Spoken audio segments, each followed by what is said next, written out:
Irei agora falar sobre o problema chamado leitura ótica. Ele está disponível neste link da URI Online Jude, sob o código 1129, tá? Em resumo, o problema consiste de uma automação na avaliação de provas. Então, o usuário preenche as respostas de uma prova, A, B, C, D ou E, de acordo com a tonalidade de preto contido em cada uma alternativa, o computador vai dizer se aquela alternativa está preenchida ou não, tá? Então, quais os problemas que podem acontecer? É de ter mais do que uma alternativa seja entendida como preenchida, ou nenhuma alternativa ser entendida como preenchida. Neste caso, deve-se imprimir asterisco. Em qualquer outro caso, deve-se indicar qual foi a alternativa preenchida, tá? Se foi a A, B, a C, a D ou a E, tá? Então, o problema basicamente é esse. Um resumo, se vocês quiserem saber mais, vocês vão lá no link da URI Online Jude, tá? Então, como é que foi feito? Primeiro, lê-se o número de questões, quantas questões vão ser avaliadas. Cada questão é composta por A, B, C, D ou E, né?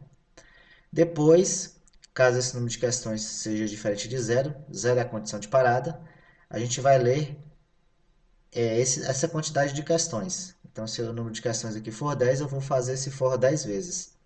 Então, de zero até menor do que 10, que no caso seria 9, ele vai iterar 10 vezes. De zero até 9, contando zero, vai ser 10 vezes, tá?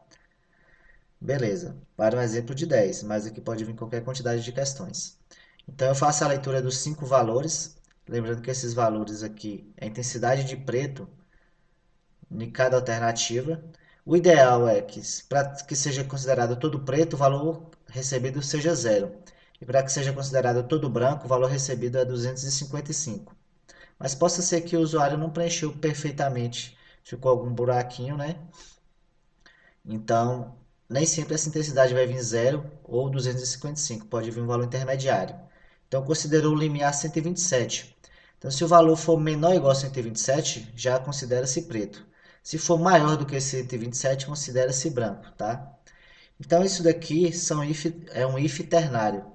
É um if de forma mais simplificada, onde eu estou atribuindo o valor para a variável A, o valor 1 ou o valor zero, tá? Ou ele vai receber ou este, de acordo com essa condição. Então, se essa condição for verdadeira, o valor que será atribuído a A é o valor entre a interrogação e os dois pontos. Se essa condição for falsa, else, né? Se for o else, então o valor que será atribuído a A é o valor que está entre os dois pontos e o ponto e vírgula. Então aqui é um if-else, que a gente chama de if ternário, tá? Então, de acordo com o valor dessa condição, eu posso atribuir ou este valor para a variável A. Então, se o valor da variável A for menor ou igual a 127, eu vou atribuir 1, indicando que ela está marcada, que ela está mais escurecida do que clara. Se ela tiver um valor maior que 127, ou seja, 128 até 255, eu vou colocar 0, indicando que ela está muito clara, indicando que ela não está marcada. Beleza. Então, ao final, o que eu vou ter, indicando cada alternativa se está marcada ou não. Se a quantidade de marcações der diferente de 1, então a quantidade de marcações pode dar 5. O usuário pode ter marcado a 5. Pode dar 4, 3, 2. Todas são diferentes de 1. Pode dar 0, pode não ter marcado nenhuma. Tá todas maior do que 127. Todas consideradas brancas. Então, se der qualquer valor diferente de 1, a gente imprime asterisco, porque a gente não sabe qual é a resposta, né? Ou pode não ter marcado nada, ou pode ter marcado mais do que uma alternativa. Mas caso dê exatamente 1, eu vou imprimir qual foi a alternativa marcada, tá? Então, else quer dizer que é 1. Então, se o A for o 1, eu vou imprimir A. Se a variável B que for setada com 1, eu vou imprimir B. Se a variável C que foi setada com 1, eu vou imprimir C. E se a variável D que for setada com 1, eu vou imprimir a variável D. Se não for nenhuma dessas, com certeza é E. Eu poderia botar um if aqui também. If é igual a 1, imprimo a E, mas não é necessário. Porque sempre a gente vai receber C que é igual a 1, uma dessas 5 foi setada com 1, tá? Se chegou até ali, nem foi a A, nem a B, nem a C, nem a D, foi a E, ok? Então pronto, é um problema simples. Ao final eu leio novamente a quantidade de questões para que eu verifique se tiver sido informado zero, eu paro o laço, porque se zero chegar a zero aqui, zero é diferente de zero, falso. Então o laço só executa enquanto a condição for verdadeira. Nesse caso ela é falsa, eu saio do laço, tá? A diferença principal neste problema aqui, que a gente está acostumado, é esse if ternário. Eu fiz para cada alternativa que fica uma linha só, tranquilo?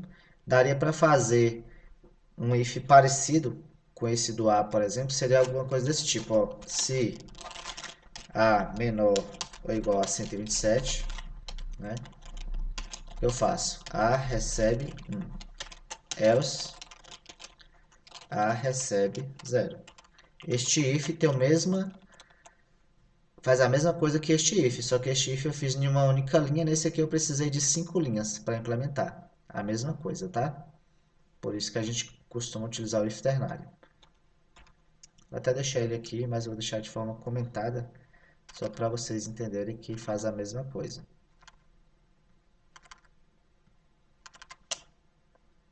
Ok.